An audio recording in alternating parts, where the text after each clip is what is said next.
Yahya Sinwar is a man whose name is tied to one of the longest running conflicts in the Middle East. It symbolizes the complexities and deep contradictions of a land constantly overshadowed by war and tension. Sinwar's journey took him from the streets of Gaza in his childhood to years spent in solitary confinement in Israeli prisons, ultimately becoming one of the most influential and controversial leaders of Hamas.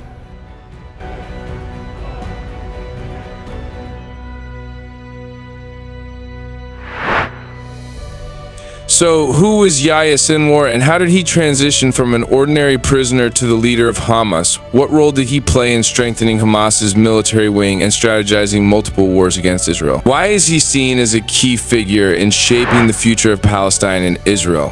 And most importantly, how did he die, and what do we know about the details of his death? In this video, we aim to take a closer look at the life and role of Yahya Sinwar, a figure whose decisions put the fate of the people of Gaza in jeopardy. Stay with us.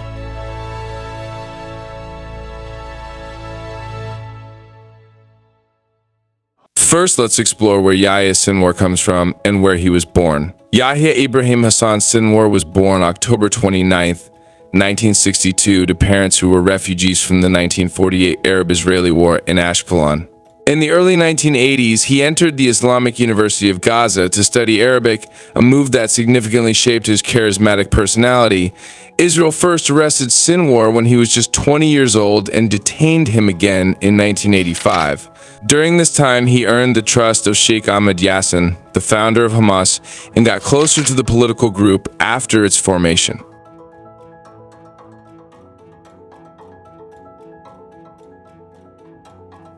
Ehud Yari, a researcher at the Washington Institute for Near East Policy, is someone who interviewed Sinwar in prison 4 times. Ehud Yari says Sinwar was able to the force of his power and influence as one of the leaders of the prisoners kept the person who was from. They were talking to the prison authorities, and he was responsible for the discipline of the prisoners, Mr. Yari says that even though I knew Arabic, but Sinwar's to strengthen the Hebrew language always spoke to him in that language. The evaluation of Ehud Yari of Sinwar's personality, this is the basis of meetings and interviews, that he is a dangerous person, but he is, let's just say that it is psychologically wrong, because in this case we have neglected the strange and complicated character. Sinwar had told him in one of his visits that Israel must be destroyed and there is no place for there are no Jews in Palestine, he said, but he may make an exception for you to be.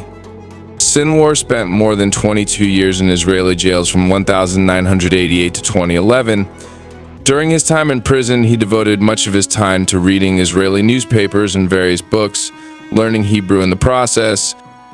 The Times reported that one of Sinwar's interrogators mentioned he read books about Israeli figures like Yitzhak Rabin and gathered extensive knowledge about our important personalities.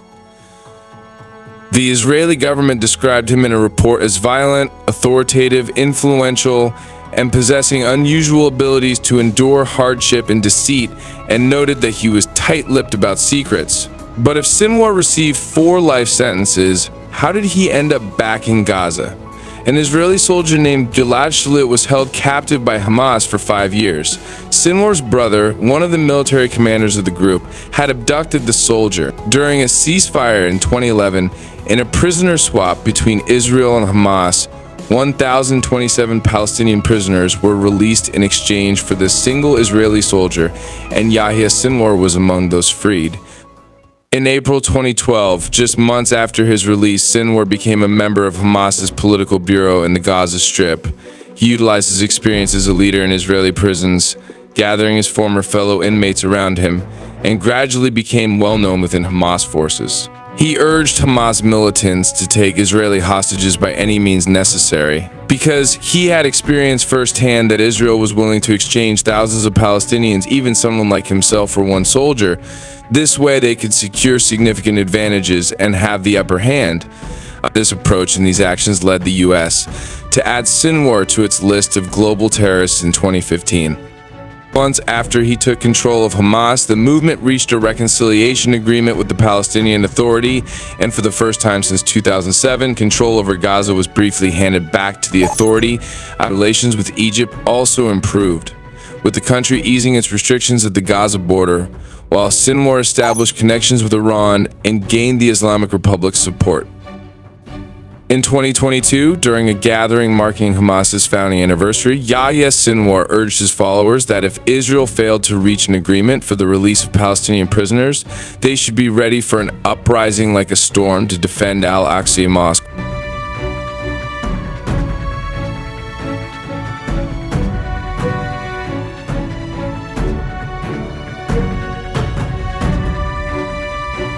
He stated that they would flood toward them with endless rockets and countless soldiers.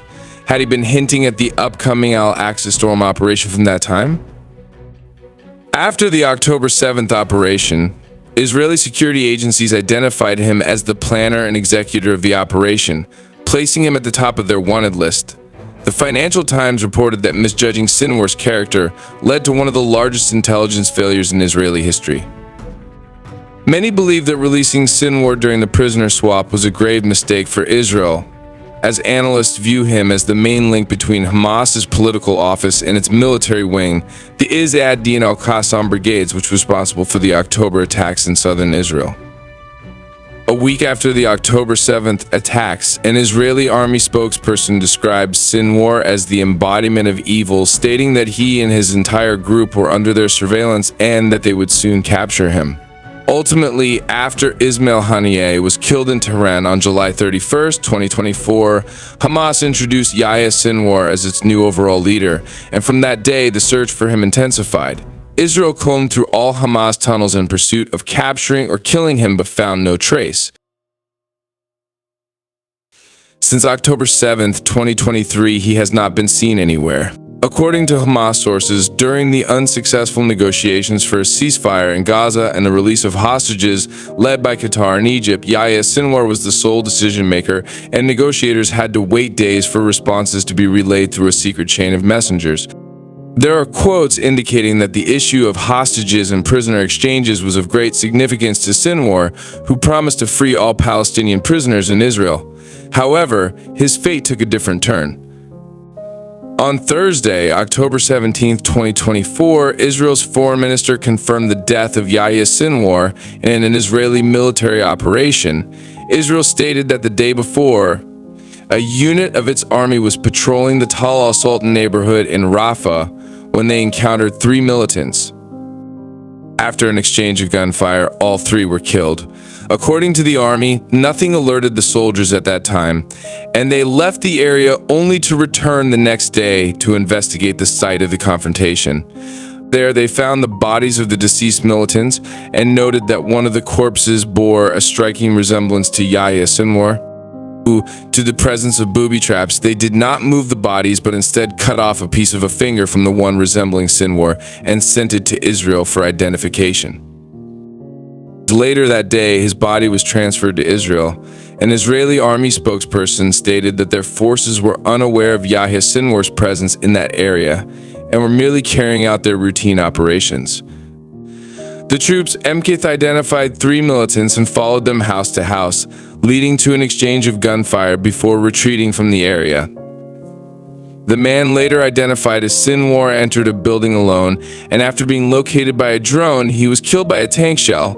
In a video released by the Israeli army, a drone captured footage of an individual sitting on a sofa in a demolished building, presumably unaware that the final moments of his life were being recorded.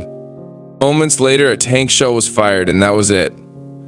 Within minutes of this announcement, images began circulating on social media showing a body resembling Sinwar. Shortly afterward, an Israeli source indicated that the country's leaders were nearly certain they had killed Sinwar, but further confirmation was needed after all necessary tests were completed before a final announcement could be made. אני ניצב בפניכם היום כדי לבשר לכם שיחיא סנוואר חוסל. מי שביצע את הטבח הנורא ביותר בתולדות עמנו מאז השואה. רב המרצחים שרצח אלפי ישראלים, חטף מאות אזרחינו, חוסל היום על ידי חיילינו הגיבורים. It didn't take long for the results of these tests to be revealed, and Israel confirmed that they had verified Sinwar's death. Killing Yahya Sinwar was a significant objective for Israel, but his death does not signify the end of the conflict in Gaza. Netanyahu emphasized that the war would continue at least until the 101 hostages held by Hamas are freed. But I'd love to hear your thoughts on this. Do you think that with the killing of Hamas leaders, we are nearing the end of the war? Or do you think these leaders will be quickly replaced? Ultimately, where do you think this conflict is heading? Please share your thoughts in the comments. I read them and will respond as much as I can based on what I know.